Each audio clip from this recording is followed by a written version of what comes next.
Hello everyone, তোমরা সবাই কেমন আছো? আশা করি ভালো আছে। সবাইকে শিবরাত্রির অনেক অনেক শুভেচ্ছা। আবারও চলে এসেছি, সন্ধ্যা হয়ে গেছে আর দেখো মন্দিরে এখনও পর্যন্ত ভিড়। এখন যত ভিড় সব চার প্রহর ঢালার জন্য, সব চার প্রহরের জন্য এসছে। ভীষণ ভীষণ এটা হলো আমার বাপের বাড়ির ওইখানে শিবরাত্রি। ওখানে রাজা কৃষ্ণচন্দ্রের আমলে মাটি ভেদ করে শিবলিঙ্গ উঠেছিল, সেখান থেকেই এই মন্দিরটা উৎপত্তি। বহু পৌরাণিক ঘটনা রয়েছে, বহু বছর বছর যারা এখন হয়তো নেই বেঁচে, তাদের কাছেও অনেক গল্প শুনেছি। এই গল্প হয়তো কোনো একটা ভিডিওতে তোমাদের সাথে শেয়ার করব। আর তোমাদের যদি শুনতে ইচ্ছুক হও তো অবশ্যই তোমরা আমাকে কমেন্ট বক্সে জানাতে পারো। যেহেতু ছোটোবেলার থেকে এখানে ঢেলে আসছি, এখানটায় না ঢাললে যেন মনে একটা শান্তি পাই না। তো এটা হলো আমাদের শিব মন্দির। আগে ছিল মাটির ঢিপি।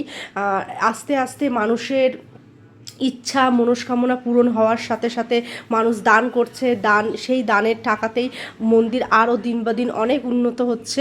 তোমরা দেখতেই পাচ্ছ, আগে যখন ছোট ছিলাম তখন দেখেছিলাম একটা মাটির ঢিপির উপরে মন্দির, তাও মন্দিরটা ছিল একদম ছোট, শুধু শিবলিঙ্গটাই ছিল।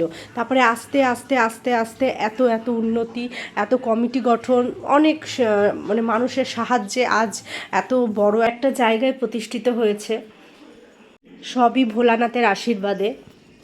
তার সাথে সাথে শিবরাত্রির পরের দিন সারা দিন সারা রাত ব্যাপী খিচুড়ি প্রসাদ বিতরণ হয়। তো বহু দূর দূরান্ত থেকে এখানে মানুষ আসে। তো এর নেক্সট ভিডিও আমি অবশ্যই আনবো, তোমরা দেখতে থেকো। ভিডিওটি ভালো লাগলে অবশ্যই কিন্তু লাইক করো।